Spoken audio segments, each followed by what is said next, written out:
Siamo qui oggi in compagnia di Gianluca Dario, che forza il team LEAS dal 2014 e si occupa di logistica e magazzino. Oggi con Gianluca vogliamo parlare di una sua passione particolare e quindi Gianluca ti passo la parola per parlarci di quest'arte. Grazie Valentina, ciao a tutti, sono Gianluca, ho una passione verso i bonsai che questa nasce da tanti anni fa, ancora da piccolo, quando aiutavo a casa i miei genitori e mio papà in specie, e poi da qui è un po' maturata, soprattutto anche guardando un film adolescenziale, il Karate Kid, dove il maestro Miyagi coltivava queste piante in vaso, e quindi questo mi ha appassionato, mi ha incuriosito come queste piante potessero vivere in un vaso. Da qui è passato un po' di tempo e nel 2010 ho voluto approfondire, e cercando su internet ci sono varie tecniche, vari esperti, e ho scoperto che vicino a casa mia, non tanto distante a casa mia, c'era un club di bonsai, dove qui radunavano un po' di appassionati di tutte le età, e mi sono avvicinato, ho contattato questo club e mi ha praticamente aiutato a inserirmi in questo mondo.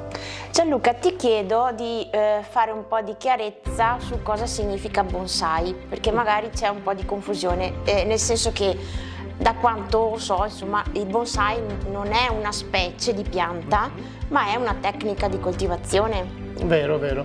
Effettivamente molto spesso si sembra che una pianta bonsai sia perché è una specie piccola e che resti sempre piccola, invece è una conseguenza delle lavorazioni che facciamo noi, e un lavoro costante che viene fatto alla pianta. Quindi la pianta praticamente viene tramite alcune lavorazioni, che può essere il rinvaso, la filatura, la potatura e tutte le cure che dedichiamo alla pianta. Questo comporta mantenere la pianta sostanzialmente piccola e con le proporzioni giuste. Quanto tempo dedichi a questa tua passione nell'arco magari di una settimana?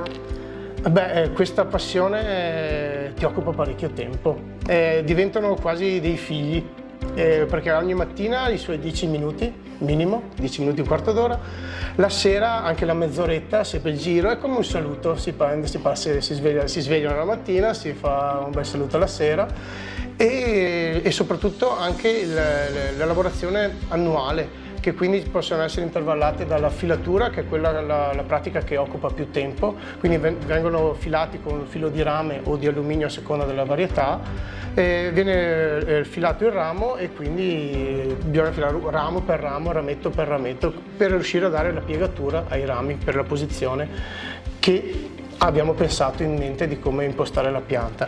Poi d'estate c'è l'annaffiatura, i fitofarmaci e tutto quello che potrebbe comportare la cura di una pianta, anche perché è da sola in vaso, quindi ha bisogno di molte più cure rispetto a una pianta che è in giardino. Possiamo dire che è proprio un accudire. È un accudire, sì, come dicevo prima, è come avere dei figli in più. Okay.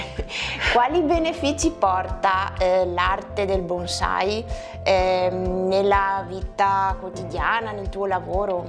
Beh, sicuramente nella vita quotidiana mi aiuta a scaricare tutto lo stress e il nervosismo, e quindi quando sono con loro mi dedico solo a loro, non dico che ci parlo, però comunque c'è un rapporto tra noi molto di dare ed avere. Io curo loro e loro curano me, soprattutto dal punto di vista di tranquillità e rilassatezza, quindi mi aiutano in quello. Okay. Cosa consiglieresti a una persona che magari avrebbe voglia di avvicinarsi a questo mondo?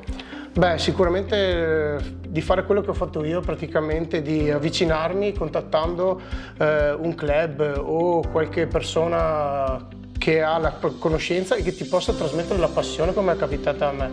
Se non fossi entrato nel club di bonsai non sarei mai riuscito a costruire e crescere come sono cresciuto adesso, e soprattutto grazie al maestro Paolo, lo chiamo, questo maestro Paolo mi ha dato tanta carisma, tanta voglia di imparare, e ci ha insegnato che la pazienza è la cosa più importante. che solo dopo tanti anni si riesce ad avere risultato. Il risultato subito immediato in una pianta molto spesso significa la morte della pianta, e quindi la pazienza è una cosa che può essere utile, e il rispetto. E quindi io rispetto loro rispettano me, e un continuo aiuto, e questo può essere anche portato dal punto di vista lavorativo.